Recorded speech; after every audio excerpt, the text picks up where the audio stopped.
காட்டுத் தீ போல் பரவியது. நீதிமன்றத்திற்கும் தாலுகா அலுவலகத்திற்கும் கல்லெறி விழுந்தது. மண்ணெண்ணெய் கிடங்கு தீக்கிரையானது. 3 நாட்கள் இந்த கிளர்ச்சி நெருப்பு எரிந்தது.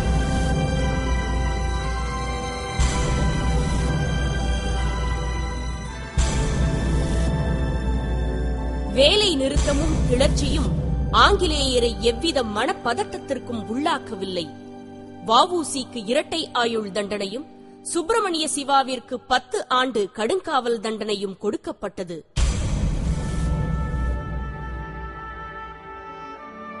முதல் சிறைவாசத்தில் இருந்து 1912ஆம் ஆண்டு விடுதலை அடைந்த சுப்பிரமணிய சிவா ஞானபானு என்ற மாத பத்திரிகையை தொடங்கினார். சிறந்த பத்திரிகையாளரான சிவா பத்திரிகையின் லட்சியம், கடமை பற்றி தெளிவான பார்வை கொண்டிருந்தார். காலம் லட்சியவாதிகளை சோர்வுக்குட்படுத்த தயங்குவதே இல்லை. 1915ஆம் ஆண்டு சுப்பிரமணிய சிவாவின் மனைவி மீனாட்சி அம்மாள் சயரோக நோய் காரணமாக மரணமடைந்தார். மனைவியின் பிரிவுக்கு பின் தன்னை முழுவதுமாக தேச விடுதலைக்கே அர்ப்பணித்தார். ஞானபானு இதழ் நின்ற பின் 1916ஆம் ஆண்டு பிரபஞ்சமித்திரன் என்ற பத்திரிகையை நடத்தினார். முக்தி என்பது தேச விடுதலையே என்று எழுதியும் பேசியும் வந்தார். அவரது உடல்நிலையில் மாற்றம் ஏற்பட்டது. கடுமையான தொழுநோய் தாக்கியதை கூட பொருட்படுத்தாமல் எந்நேரமும் தேச விடுதலைக்காகவே உழைத்தார்.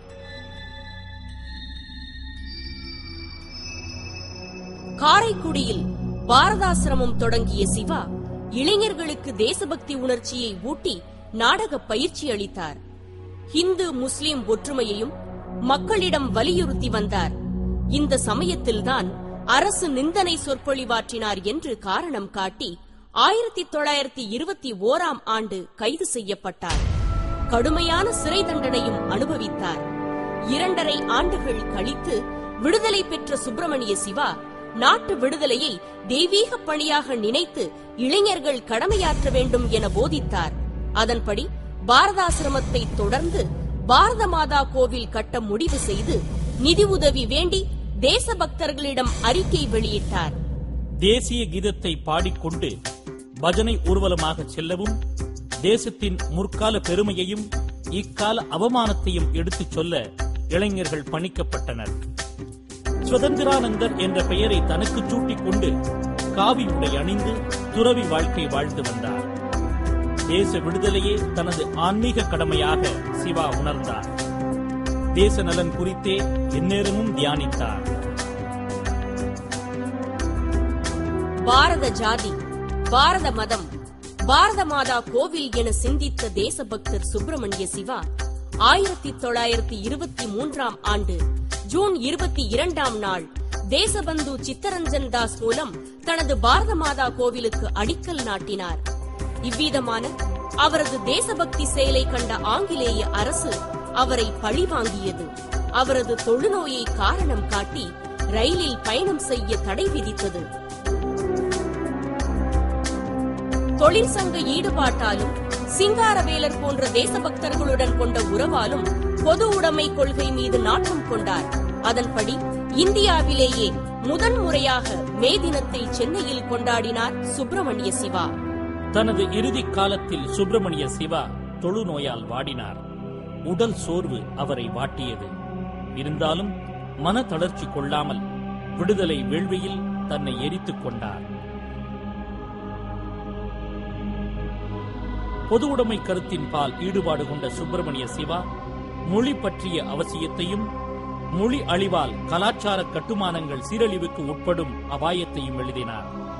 அதன்படி தமிழ் மொழியை காப்பாற்றுங்கள், தமிழ் மொழி அழிந்தால் தமிழர்களின் சீரும் சிறப்பும் அழியும், உங்கள் நா தமிழே பேசுக, நீங்கள் கையில் ஏந்தும் இறையில் தமிழே எழுதுக, உங்களுடைய இருதயம் தமிழையே நாடுக என்று முழங்கினார். தாய்மொழி அதற்கான வளர்ச்சியை பெற வேண்டும் என்ற கருத்தில் சுப்பிரமணிய சிவா காட்டிய அக்கறை அலாதியானது. மறைமலை அடிகளின் தனித்தமிழ் இயக்கம் தோன்றுவதற்கு முன்பே 1915ஆம் ஆண்டிலேயே தனித்தமிழ் கொள்கையை கடைபிடித்தார். தனித்தமிழில் கட்டுரை எழுதுபவருக்கு 5 ரூபாய் பரிசு என அறிவித்து புரட்சி செய்தார். இந்தியா அடிமை வளையத்திற்குள் சிக்க காரணமாக இருந்தது சாதியும் உட்பகையும் தான் என தெளிவாக உணர்ந்த தேசபக்தர் சுப்பிரமணிய சிவா, சாதி பகைமை வேண்டாம், சாதி பெருமை வேண்டாம் என கூறி அனைவரும் பாரத ஜாதி என்று அதன் அடையாளமாக பாரத மாதா கோவிலை எழுப்பினார்.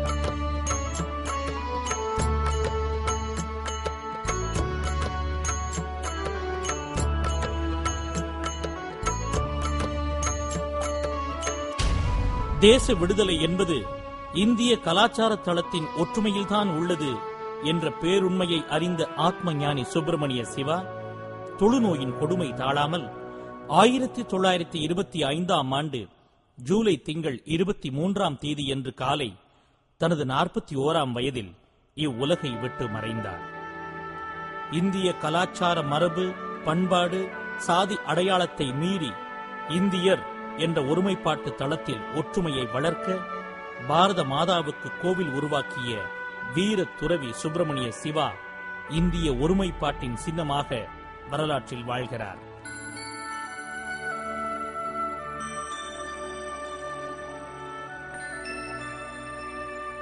தேச சேவையிலும் சிறைப்பட்டு இன்னலுற்ற தியாகத்திலும் சிவாவுக்கு இணையாக இன்னொரு தேசபக்தரை சொல்லவே முடியாது என்று புகழாரம் சூட்டிய மாப்போசியின் கருத்து அந்த மாபெரும் தமிழனின் தியாகத்தை நினைவுபடுத்துகிறது.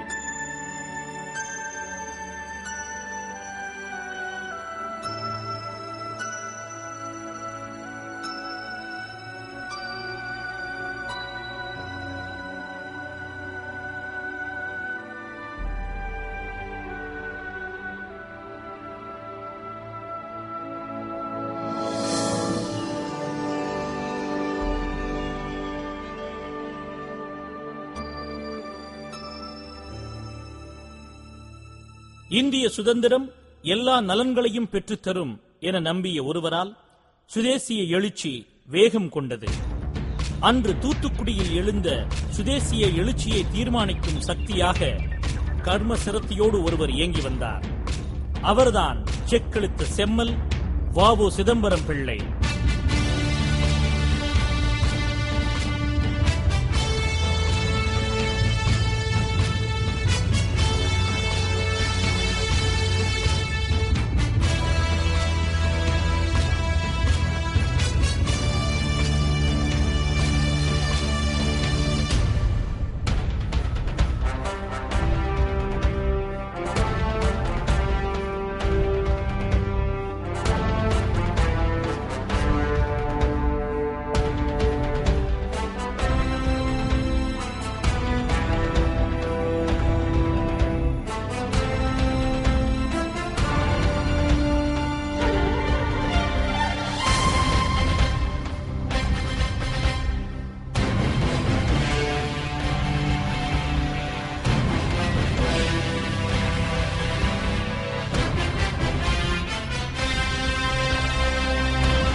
வ.உ.சி.யும் சுதேசி கப்பலும். 1905க்கும் 1908க்கும் இடைப்பட்ட 4 ஆண்டு காலம் தூத்துக்குடி நகரத்திலும் நெல்லை சீமையிலும் வீசியடித்த சுதேசி புயலில் மக்கள் போராட்டங்கள் எழுச்சியுற்றன.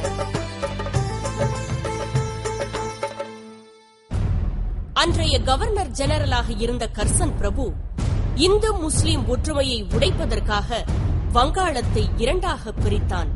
கர்சன் பிரபுவுக்கு எதிராக எங்கள் வங்காளத்தை பிரிக்காதே என்ற இடிமுழக்கம் நாடெங்கும் கேட்டது. ஊர்வலங்களும் ஆர்ப்பாட்டங்களும் திசையெங்கும் வெடித்தன. 1905 ஆகஸ்ட் 7ஆம் தேதி கல்கத்தாவில் பல்லாயிரக்கணக்கான மக்கள் பங்கேற்ற பேரணி நடைபெற்றது. அந்த பேரணியின் முடிவில் அந்நிய பிரிட்டிஷ் பொருட்களை வாங்க மாட்டோம் என்று தீர்மானிக்கப்பட்டது. அன்று துவங்கியதுதான் சுதேசி இயக்கம். வெள்ளையர்களுக்கும் வெள்ளை ஆதரவாளர்களுக்கும் துணி துவைக்க பாரிசால் சலவை தொழிலாளிகள் மறுத்தனர். பிபின் சந்திரபால் சென்னைக்கு வந்து பல சொற்பொழிவுகள் நிகழ்த்தி சுதேசி இயக்கம் பரவ பாடுபட்டார். அவரது சொற்பொழிவுகள் தேசபக்தியை தூண்டிவிட்டது. இச்சமயத்தில்தான் இளம் வழக்கறிஞரான வ.உ.சி. இந்திய தேசிய இயக்கம் எனும் மாபெரும் போராட்டத்தோடு தொடர்பு ஏற்படுத்திக் கொண்டார். தூத்துக்குடியில் ஆங்கிலேயருக்கு மிகுந்த அலைக்கழிவை ஏற்படுத்திய சிதம்பரம் பிள்ளை ஒட்டப்பிடாரத்தில் உலகநாத பிள்ளைக்கும் பரமாயி அம்மையாருக்கும் 1872ஆம் ஆண்டு செப்டம்பர் திங்கள் 5ஆம் நாள் பிறந்தார். திண்ணை பள்ளியில் ஆரம்ப கல்வி கற்ற வ.உ.சி. அவரது தந்தையைப் போலவே வழக்கறிஞர் படிப்பில் பட்டம் பெற்றார். ஒரு சந்தர்ப்பத்தில் இளம் வழக்கறிஞரான வ.உ.சி. ஒட்டப்பிடாரத்திலிருந்து தூத்துக்குடிக்கு இடம்பெயர்ந்தார். 1790ஆம் ஆண்டில் தெற்கு சீமையில் சுதந்திர உணர்வை உருவாக்கிய வீரபாண்டிய கட்டபொம்மனின் அமைச்சர் தானாதி பிள்ளை வ.உ.சி.யின் தந்தை உலகநாத பிள்ளைக்கு நெருங்கிய உறவினராவார். இதுவும் கூட வ.உ.சி.யின் சுதந்திர போராட்ட உணர்வுக்கு ஒரு தூண்டுகோலாக அமைந்தது.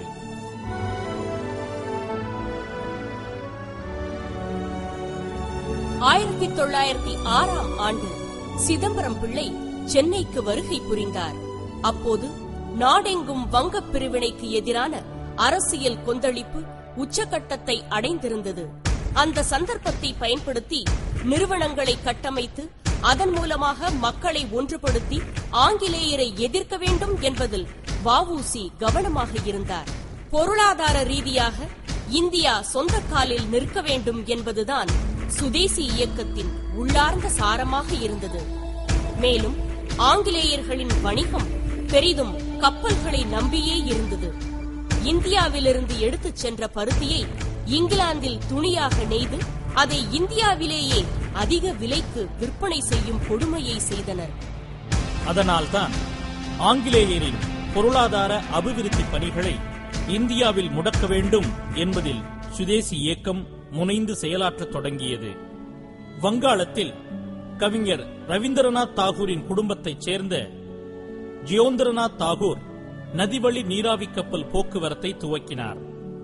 இதுபோல் நாட்டின் பல இடங்களில் 20க்கும் மேற்பட்ட கப்பல் கம்பெனிகள் துவங்கப்பட்டன.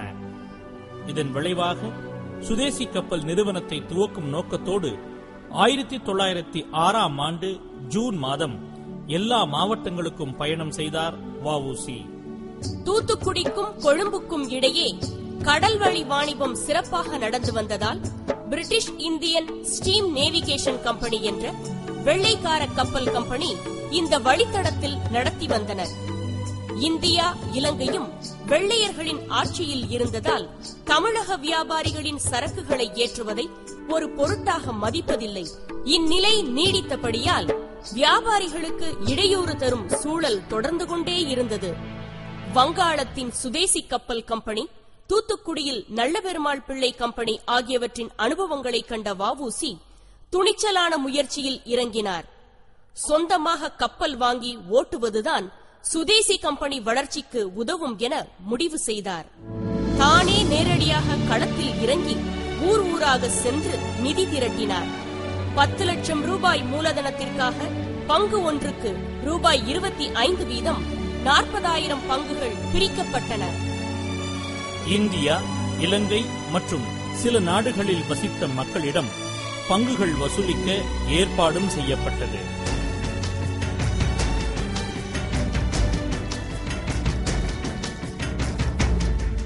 ஆங்கிலேயரின் கோபத்துக்கு ஆளான சிதம்பரம் பிள்ளை எத்தனையோ இடையூறுகளுக்கு மத்தியில் 1882ஆம் ஆண்டின் இந்திய கம்பெனி சட்டப்படி 1906ஆம் ஆண்டு அக்டோபர் மாதம் 16ஆம் தேதி சுதேசி ஸ்டீம் நேவிகேஷன் கம்பெனி என்ற பெயரில் முறைப்படி பதிவு செய்தார்.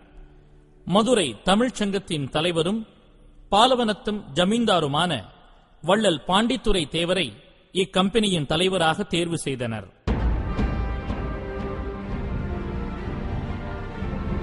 வ.உ.சி.யின் கடும் முயற்சியால் காலியா மற்றும் லாவோ என்ற 2 கப்பல்கள் 1907ஆம் ஆண்டு ஜூன் மாதம் தூத்துக்குடி துறைமுகத்திற்கு கொண்டுவரப்பட்டன.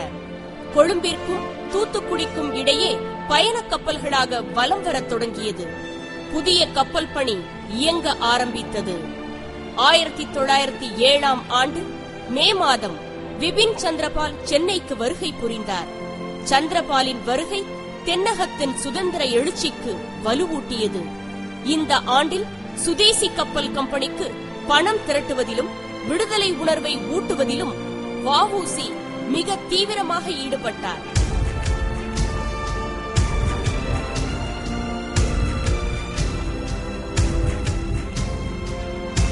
சூரத் காங்கிரஸ் மாநாட்டின் இறுதியில் காங்கிரஸ் இரண்டாக உடைந்தது.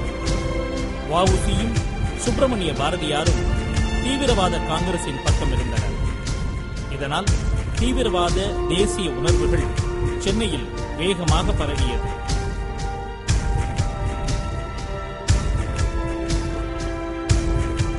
வ.உ.சி.யின் அரசியல் செயல்பாடு தேசிய பொருளாதார முன்னேற்றத்தை வலியுறுத்தியும் சாதி மத இன வேறுபாடுகளை கடந்த தேசிய ஒற்றுமைக்கான கருத்தையும் கொண்டிருந்தது. வெறுப்படைந்த வெள்ளையர்கள் சுதேசி கப்பல் தங்கள் கப்பலின் மீது மோத வந்ததாக புகார் செய்து பொய் வழக்கும் போட்டனர். இவ்வாறு அவர்கள் சுதேசி கப்பலை முடக்குவதற்கு செய்து வரும் அராஜகத்தை உடனுக்குடன் மக்களிடம் எடுத்துரைத்தார் வ.உ.சி. கப்பல் கம்பெனி தொடர்பாக சகல செய்திகளையும் பாரதியார் இந்தியா பத்திரிகையில் வெளியிட்டார்.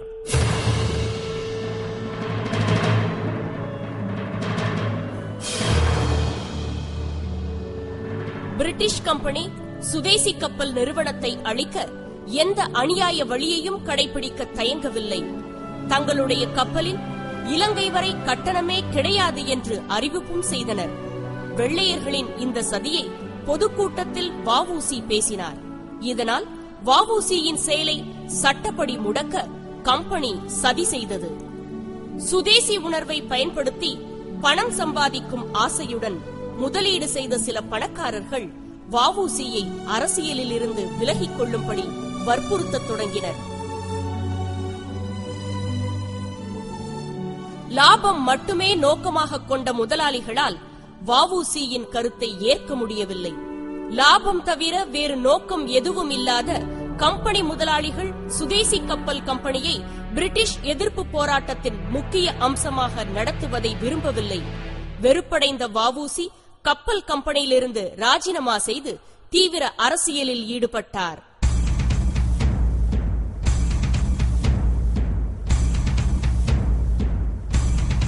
பாரதியாரின் சமாதானத்திற்கு பின் வ.உ.சி. மீண்டும் ஏஜெண்டாக பணிபுரிய ஒப்புக்கொண்டார். வெறுப்படைந்த வெள்ளையர்கள் சுதேசி கப்பல் கம்பெனியை ஒழிக்க தீவிரமாக யோசித்த போதுதான் கோரல் மில் போராட்டம் வெடித்தது. சென்னை ஜனசங்கத்தின் கிளை ஒன்று தூத்துக்குடியில் தூத்துக்குடி மக்கள் சங்கம் என்ற பெயரில் துவங்கப்பட்டது. வெளிநாட்டு பொருட்களை நிராகரிக்க காளிதேவியின் மீது சத்திய பிரமாணம் எடுத்துக் கொள்ளும்படி மக்களை வ.உ.சி. கேட்டுக்கொண்டார். அரசியல் விழிப்புணர்ச்சி மாணவர்கள் மற்றும் தொழிலாளரிடமும் பரவியது.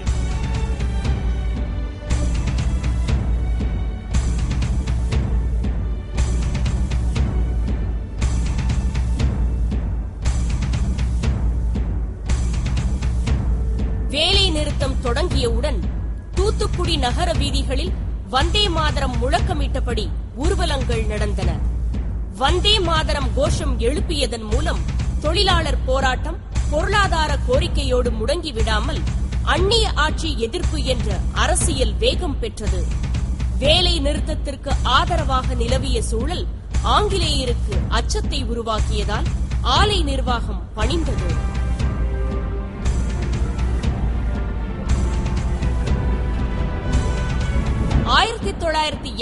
ஆண்டு மார்ச் 9ஆம் தேதி விபின் சந்திரபால் விடுதலை அடைந்த தினத்தை எல்லா மாவட்டங்களிலும் கொண்டாடினர். அந்த விடுதலையை கொண்டாட வ.உ.சி.யும் மிக முக்கிய தலைவர்களும் முடிவு செய்தனர். இதற்கு தடை விதிக்கப்பட்டது. அதை மீறியதற்காக மார்ச் 12ஆம் தேதி வ.உ.சி., சுப்பிரமணிய சிவா, பத்மநாப ஐயங்கார் ஆகிய 3 தலைவர்கள் மீதும் வழக்கு மேற்கொள்ளப்பட்டது. இதனை எதிர்த்து நடந்த கலவரத்தில் நகரில் எந்த பணியும் நடைபெறவில்லை. நகராட்சி அலுவலகம், காவல் நிலையம், மாவட்ட முன்சீப் நீதிமன்றம், சேமிப்பு நிலையம் ஆகியவை தீக்கிரையானது. வன்முறை எங்கும் பதட்டம் நிலவியது. துப்பாக்கி சூட்டில் 4 பேர் உயிரிழந்தனர்.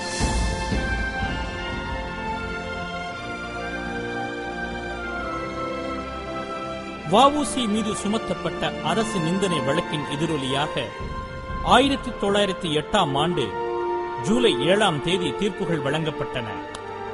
வ.உ.சி.க்கு 2 ஆயுள் தண்டனைகள் வழங்கப்பட்டவுடன் அன்றைய செய்தித்தாள்கள் தீர்ப்பை கடுமையாக விமர்சித்தன. பாளையங்கோட்டையில் கைது செய்யப்பட்ட வ.உ.சி. கோவை சிறையிலும் கண்ணனூர் சிறையிலும் கடும் சித்திரவதை அனுபவித்தார், செக்கெழுத்தார்.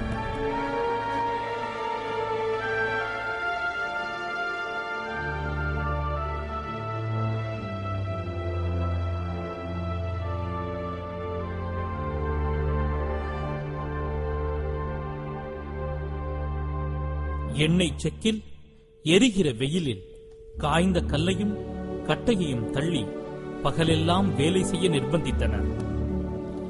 அவர் வேகமாக நடக்க முடியாதபடி கால்களில் பெரிய இரும்பு சங்கிலியை பூட்டிவிட்டார்கள்.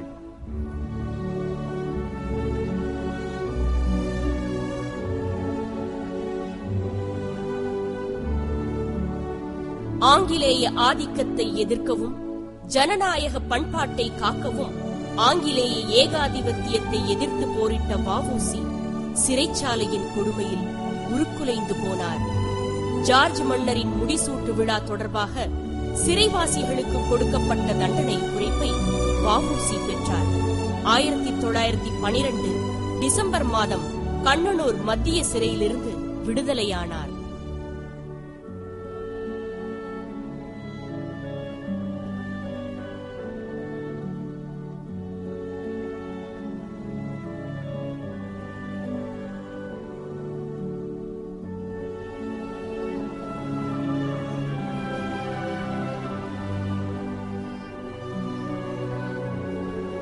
சிறை சென்று வந்த பின் வ.உ.சி.யின் அரசியல் வாழ்வு காந்திய கொள்கையில் மையம் கொண்டது. சுதேசி கப்பலை பெற்றெடுத்த வ.உ.சி. சிறை கொட்டடியில் உருக்குலைந்து சித்திரவதையை அனுபவித்து கிடந்தபோது தூத்துக்குடியில் சுதேசி கப்பல் கேட்பாரற்று கிடந்தது.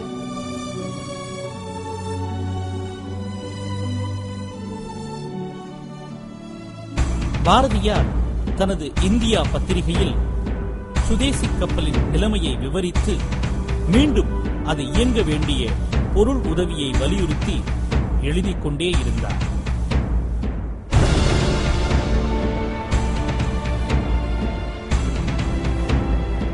சுதேசி கப்பலை அதன் நிர்வாகத்தினர் வெள்ளையரிடமே ஒப்படைத்தனர். ஒப்படைத்தது கப்பலை மட்டுமல்ல, சுதேச உணர்வையும் தான்.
தமிழக விடுதலை இயக்கம் பல்வேறு நோக்கங்கள் கொண்ட தியாகிகளை இந்திய தேசியத்திற்கு தாரை வார்த்தது. தனிநபர் படுகொலை மூலம் அதிகார வர்க்கத்தை நிலைகுலைய செய்ய முடியும் என்று நம்பியவர்களால் விடுதலை போராட்டத்தில் வியக்கத்தக்க பல சாகச செயல்களை செய்ய முடிந்தது. அவ்வாறு லண்டனில் இருந்து கொண்டே தமிழகத்தின் கடைக்கோடியில் வெள்ளை அரசுக்கு எதிராக சிம்ம சொப்பனமாய் இருந்தவர்தான் வ.வே.சு. ஐயர்.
வ.வே.சு. ஐயர்.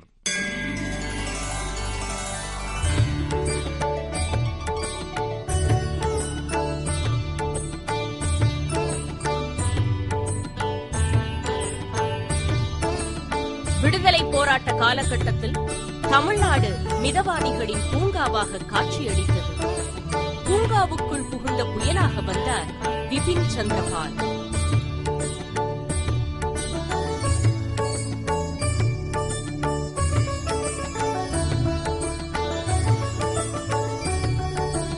சூறாவளி சுற்றுப்பயணம் செய்தார். வீர முழக்கமிட்டார். சென்ற இடமெல்லாம் தீவிரவாத விதைகளை தூவிச் சென்றார். அதனால் சுதேசிய சிந்தனையை பிறவியிலேயே பெற்ற தமிழர்கள் பலர் அடிமை உறக்கத்திலிருந்து மீண்டனர். அதன் பலனாக தீவிர தேசியத்துக்காக தன் வாழ்நாள் முழுவதும் போராடிய தியாகசீலர்தான் வரகநேரி வெங்கடேச சுப்பிரமணிய ஐயர் என்ற வ.வே.சு. ஐயர். நாட்டுக்கும் மொழிக்கும் தொண்டாற்றிய சான்றோர். தமிழில் முதலில் சிறுகதை எழுதிய படைப்பிலக்கியவாதி, இதழாசிரியர் என பல முகங்கள் கொண்ட வ.வே.சு. ஐயர் பற்றிய வரலாற்று பதிவுகள் குறைவாகத்தான் நமக்கு கிடைக்கிறது. இதற்கு வ.வே.சு. ஐயர் பங்கெடுத்துக் கொண்ட தீவிரவாத அரசியல் நிலைதான் காரணம். பொதுவாக வ.வே.சு. ஐயரின் லண்டன் வாழ்க்கையை பற்றி நமக்கு கிடைக்கிற வரலாற்று குறிப்புகள் சொற்பம்தான். வ.வே.சு. ஐயரின் போராட்ட வாழ்க்கையே அவரை பற்றிய செய்திகளை வெளிப்படையாக எழுத முடியாமல் செய்துவிட்டது. வாஞ்சிநாதனால் சுட்டுக் கொல்லப்பட்ட ஆஷ் கொலைக்கு சூத்திரதாரியாக செயல்பட்டவரே வாவேசு ஐயர்தான். ஆனால் ஆஷ் கொலையில் ஐயரை தொடர்புபடுத்தும் சான்றுகள் எதுவும் ஆங்கில அரசுக்கு கிடைக்கவில்லை.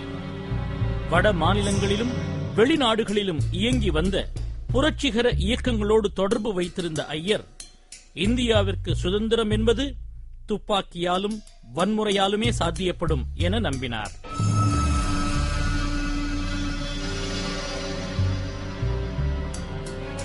தனிநபர் படுகொலையின் மூலம்தான் புரட்சியின் தொடக்க நிலை அமையும் என வன்முறை போராட்டத்தை நம்பிய வீர சவார்கரின் வலதுகரமாகவும் அவர் செயல்பட்டார்.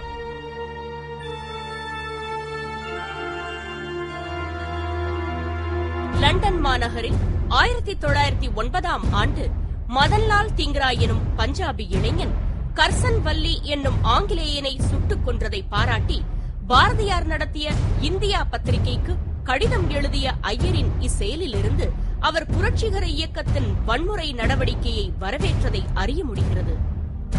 வாவேசு ஐயரின் இளமை பருவம் பற்றி அறிவதற்கு வரலாற்றில் சான்றுகளோ ஆவணமோ இல்லை.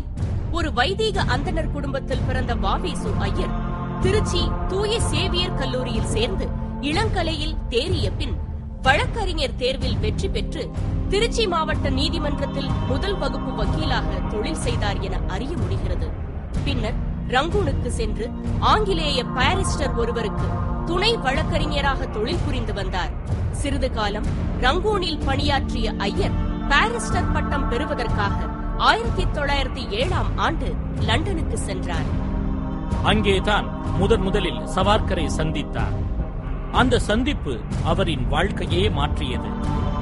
ரங்கூனில் வழக்கறிஞராக தொழில் புரிந்ததிலிருந்து 1907ஆம் ஆண்டு சவார்கரை இந்தியா விடுதியில் சந்தித்த வரையில் இடைப்பட்ட காலத்தில் வாவேசு ஐயர் அரசியலில் ஈடுபட்டதற்கான சான்றுகள் எதுவும் இல்லை. லண்டனில் சவார்கரை சந்தித்த பின்புதான் வாவேசு ஐயர் சுதந்திர போராட்ட அரசியலில் ஈடுபடத் தொடங்கினார்.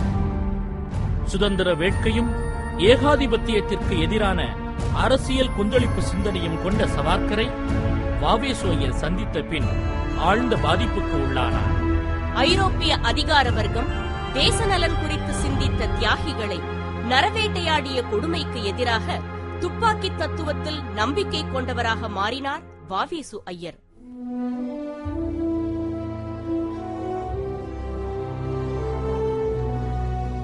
இந்திய விடுதியில் தங்கியிருந்த மதன்லால் திங்ரா என்ற இந்திய பயங்கரவாதி கர்சன் வல்லி என்ற பிரிட்டிஷ் அதிகாரியை சுட்டுக் கொன்றதை அடுத்து இந்திய விடுதி தீவிர கண்காணிப்புக்குள்ளானது.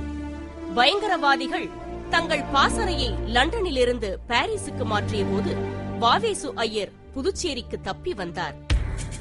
புதுவையில் தஞ்சம் புகுந்த வாவேசு ஐயர் தர்மாலயம் என்ற அமைப்பை ஏற்படுத்தி இளைஞர்களை திரட்டி குத்துச்சண்டை, மல்யுத்தம், கத்திச்சண்டை, துப்பாக்கி சுடுதல் ஆகியவற்றில் பயிற்சி அளித்து வந்தார்.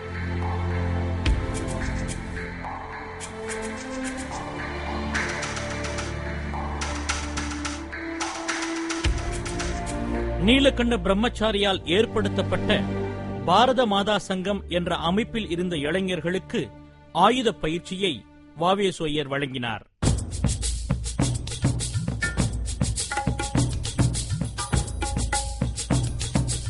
இச்சங்கத்திற்கு ஐரோப்பிய நாடுகளிடமிருந்து ஆலோசனையையும் ஆயுத உதவியையும் பொருளாதார உதவியையும் வாவேசு ஐயர் பெற்றுத்தந்தார்.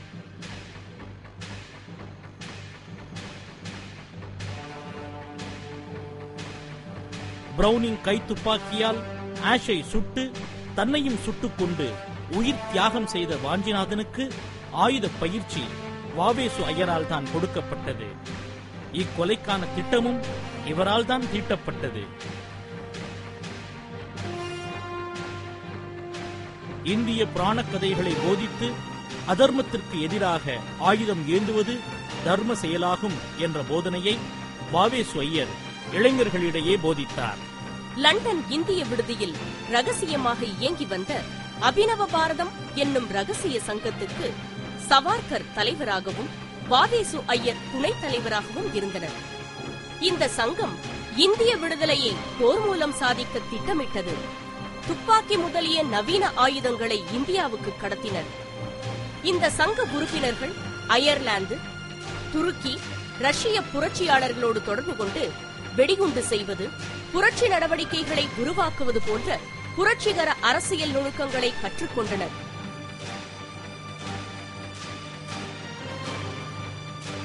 இந்த நடவடிக்கையின் அரசியல் நோக்கத்தை ஒருங்கிணைத்து இந்தியா விடுதலை பெற களம் கண்டு செயலாற்றினார் வ.வே.சு. ஐயர். புரட்சியாளர்களின் வாழ்க்கை வரலாறுகளை அவரவர் தாய்மொழியில் படிக்க வேண்டிய அவசியத்தை உணர்ந்தார். அதனால் கரிபால்டி சரிதம் வ.வே.சு. ஐயரால் எழுதப்பட்டு பாரதியாரின் இந்தியா இதழில் வெளியானது. பாரதியாரின் இந்தியா இதழில் பாரத பிரியன் என்னும் புனை பெயரில் நிறைய கடிதங்கள் எழுதினார் வ.வே.சு. ஐயர். தீவிரமான அரசியலில் வ.வே.சு. ஐயர் தன்னை ஈடுபடுத்திக் கொண்ட போதும் அவரது எழுத்து ஆற்றலும் புலமையும் சற்றும் சோர்வடையாமலேயே இருந்தது. இந்தியாவில் 1857 ஆண்டு எழுந்த பெருங்கிளர்ச்சிகளை முதலாவது சுதந்திர போர் எனும் பெயரில் சவார்கர் மராத்தி மொழியில் எழுதிய போது அதை வ.வே.சு. ஐயர் ஆங்கிலத்தில் மொழிபெயர்த்தார். இந்த ஆங்கில மொழிபெயர்ப்பு ஹாலந்து நாட்டில் அச்சிடப்பட்டு ரகசியமாக இந்தியாவுக்கு கொண்டுவரப்பட்டது.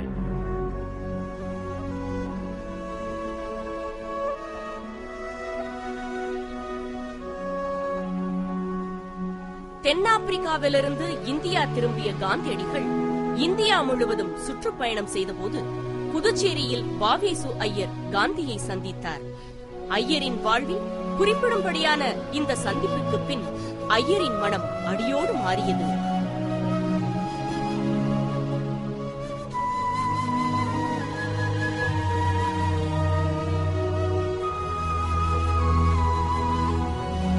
ஆயிரத்தி 1920 ஆண்டு இந்திய அரசாங்கம் வெளிநாடுகளில் அடைக்கலம் புகுந்திருந்த தேசபக்தர்களுக்கு பொது மன்னிப்பு வழங்கியதை அடுத்து பிரிட்டிஷ் இந்தியாவுக்குள் நுழைந்த ஐயர் இந்தியா முழுவதும் சுற்றுப்பயணம் செய்தார். காசியில் நடந்த காங்கிரஸ் மாநாட்டில் கலந்து கொண்டு திலகரை சந்தித்தார்.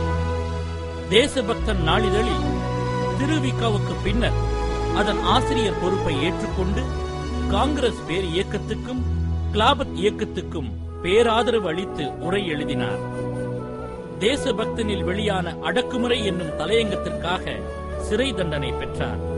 இந்த கட்டுரையை ஐயர் எழுதவில்லை என்ற போதிலும் நாளிதழின் ஆசிரியர் என்ற முறையில் அவர் தண்டிக்கப்பட்டார். ஐயர் பிரிட்டிஷ் இந்தியாவிற்குள் நுழைந்த பின் அவர் தீவிரவாத அரசியலில் பங்கெடுக்கவில்லை. மாறாக லட்சிய கல்வி போதிக்கப்பட வேண்டிய குருகுலத்தை நடத்துவதற்கு பரத்வாஜ ஆசிரமத்தையும் ஐயர் உருவாக்கினார். பாலபாரதி என்ற மாத இதழ் குருகுலத்தில் அச்சிடப்பட்டு வெளியானது.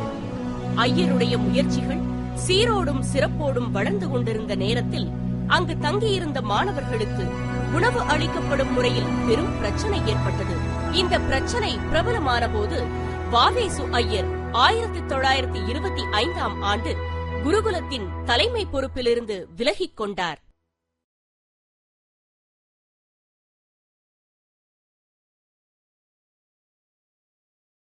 இந்திய அரசியல் போராட்டத்தில் தீவிரவாதிகளாக இருந்து கடமையாற்றியவர்கள் காலப்போக்கில் தீவிரம் குன்றி அகிம்சையை ஏற்றுள்ளனர்.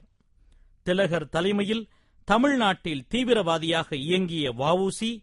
காந்தி யுகத்தின் அரசியல் துறவரத்தை ஏற்றுக்கொண்டது போல பயங்கரவாதியான வ.வே.சு. ஐயரும் குருகுல கல்வி என்னும் அமைதி நதியில் சங்கமமாகி தீவிர அரசியலிலிருந்து விலகி தனிமைப்பட்டார். காந்தி யுகத்தில் மனம் மாறிய வ.வே.சு. ஐயர் இறுதி காலத்தில் அமைதி வழியில் அரசியல் பணியாற்றினார்.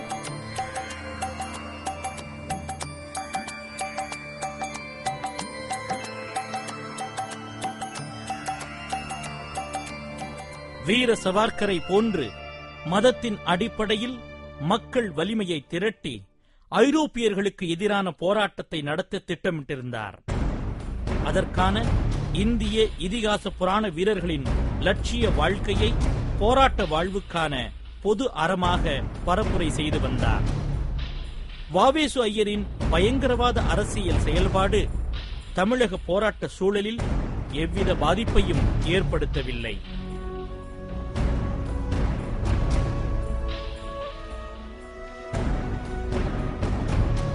1925ஆம் ஆண்டு ஜூன் மாதம் பாபநாசம் கல்யாண தீர்த்தம் ஆற்றில் தவறி விழுந்த தன் மகளை காப்பாற்ற முயன்ற வ.வே.சு. ஐயர் நீரில் மூழ்கி தனது 44வது வயதில் மரணமடைந்தார்.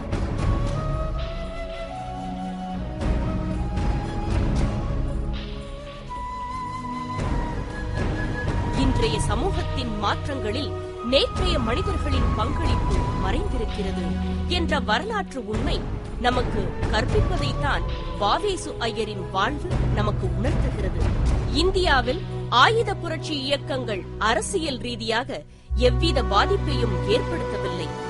வங்கத்தின் சுதேசி இயக்கம் போன்ற ஒரு மக்கள் இயக்கத்தின் பின்புலம் இருந்திருந்தால் வ.வே.சு. ஐயரின் ஆயுத போராட்டம் மக்கள் மனதில் ஆயுதம் ஏந்தும் உணர்வை உருவாக்கியிருக்கும். ஆனால் மக்களோடு நெருங்கிய பிணைப்பை உருவாக்கிக் கொள்ளாத வ.வே.சு. ஐயரின் தீவிரவாத போராட்டம் வெற்றி பெறவில்லை.